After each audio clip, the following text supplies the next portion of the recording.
안녕하세요. 둘라의 행복다육 둘라입니다.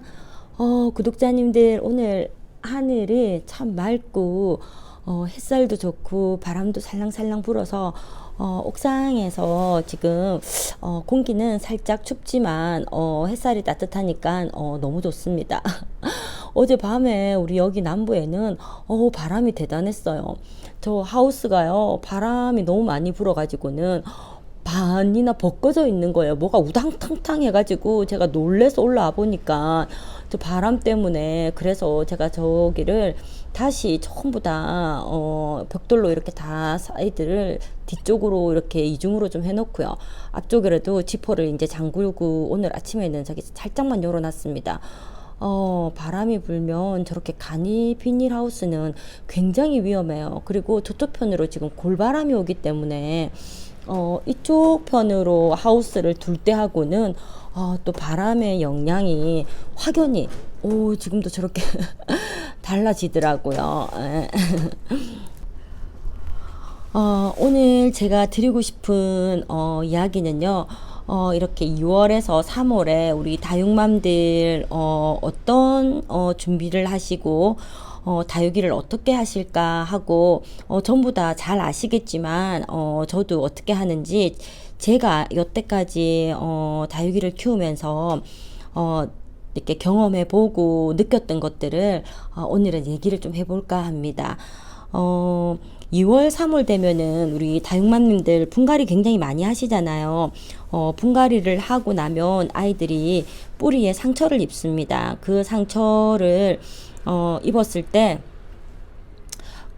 갑자기 햇살 아래로 내어놓으면 그 아이들은 이렇게 뿌리 상태가 좋지 않을 때 화상의 위험이 굉장히 있어요. 특히 베란다에 키우시는 분들, 그러면은 만약에 분갈이를 한 아이들은 건강한 아이들부터 순차적으로 이렇게 거리대나 이렇게 바깥 노지로 내시고요. 분갈이 한 아이들은 모기장이나 이렇게 약간의 차광이 될 수 있는 그렇게 해서 밖으로 내시는 게 좋고요. 그리고 3월에 2, 3월에는 또 꽃샘추위가 있습니다.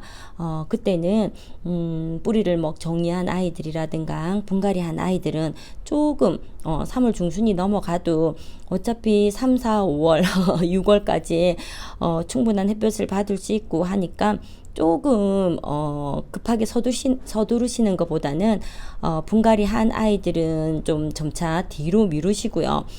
뿌리가 건강하고 분갈이를 했을 때도 보면 굉장히 뿌리가 건강한 아이들 있잖아요. 그런 아이들을 노지 활동을 먼저 시키는 게 좋습니다. 그리고 햇살 적응 훈련도요. 갑자기 이렇게 햇살을 보게 되면은 아이들이 봄화상도 굉장히 무섭더라고요. 그래서 거리대에서 창가 쪽으로 있던 아이들부터 우선적으로 내시고요. 그 다음에 안쪽에 있던 아이를 창가에서 햇빛 훈련시켜서 점차적으로 그렇게 내시는 게 좋고요. 그리고 겨우내 안에 있으면서 물도 제대로 못 먹고 분갈이 제대로 못하고 하면서 혹시나 깍지가 있을 땐 살균 살충제, 저는 벌레가 없을 땐 병충해가 없을 때는 희석을 정식으로 하지 않고요. 조금 더 연하게 해서 아이들한테 이렇게 전체적으로 뿌려줍니다. 그리고 5월경에 또 한번 뿌려주고요.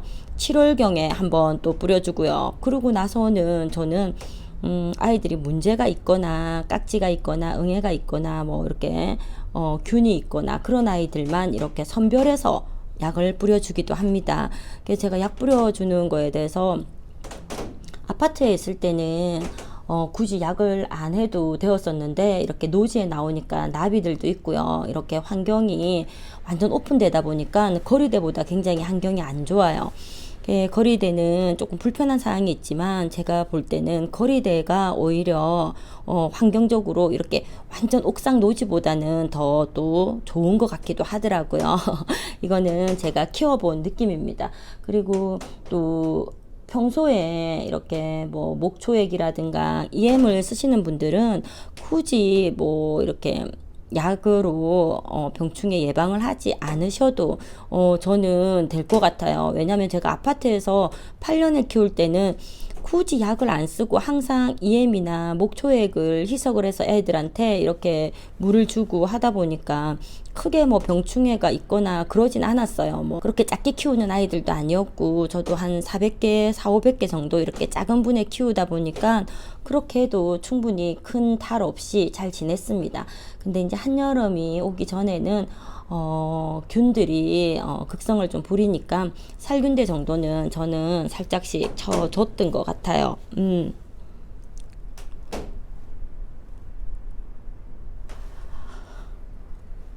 워낙에 뭐 요즘은 유튜브도 잘 되어 있고 우리 다육 초보님들도 워낙 잘 아시니까 제가 뭐 굳이 뭐 이런 얘기해도 큰 도움이 될지는 모르겠어요. 그리고 오늘은 우리 방울방울 언니가 하시는 방울토에다가 제가 이 리톱스들을 원래는 이 화분에다가 심어 놨는데요. 제가 초에 리토옵스들을 키우면서 참 많이 실패를 하고 물러 보내고 하고 나서는 몇 아이 키우지도 않았지만 아이들이 다 물러갔어요. 그래서 얘네들한테 참 관심이 있었지만은 섣불리 들이지를 못했었는데 이 아이들을 여기 화분에 작년에 방울토에다 심고 보니까 제가 물을 너무 박하게 주다 보니까 아이들이 탈피를 했는데도 사이즈도 좀 작고요. 근데 여기 있는 아이들은 거의 이두로. 그리고 뿌리가 굉장히 많이 말라 있더라고요. 제가 너무 소심해서 물을 너무 박하게 줬나 해서 어제 뿌리 정리 좀 하고 다시 이 두 화분으로 나누어 심고요. 이 화분에는 제가 저번에 파랑새 사놓은 아이들 이렇게 여기다가 식재를 했습니다. 우리 그래도 이렇게 방울토에다가 심어가지고 물러간 아이들 하나 없이 전부 다 뭐 이렇게 자기 얼굴만 외두로 나오든 이두로 분할을 해서 나오든 해서 이렇게 탈피를 해가지고 아이들이 다 건강하게 잘 있더라고요. 그리고 이 파랑새도 참 웃자라기 치마 입는 대표적인 아이잖아요. 그래서 제가 여기 방울토에다가 오늘 심어 놓고 어떻게 자라는지 또 한번 보여드릴게요. 그리고 다육이가 건강해지는 배양토, 방울토 매주 금요일, 일요일 2시에 오후 2시에 실방하잖아요. 거기에서 그때는 실방할 때는 10% DC 해가지고는 가격이 10kg에 2만원, 10kg에 25,000원, 20kg에 5만원인데요. 20kg를 주문하시면 10% DC도 해주지만 무료 택배도 해주고요. 10kg는 택배비랑 3만원인데 27,500원으로 이렇게 해준답니다. 이 봄철에 분갈이 많이 하셔야 되니까 들어가셔서 세일도 받으시고요. 달리기 하셔가지고 방울토도 득템하시는 기회도 없고 그렇게 하시면 좋겠어요. 오늘은 둘라가 3월에 우리 다육맘들 이렇게 햇볕 적응 훈련하는 거와 살충살균에 대해서 간단하게 주저리 이야기를 했습니다. 도움이 되는지 잘 모르겠고요. 그럼 둘라는 또 다른 영상으로 찾아올게요. 그럼 안녕히 계세요.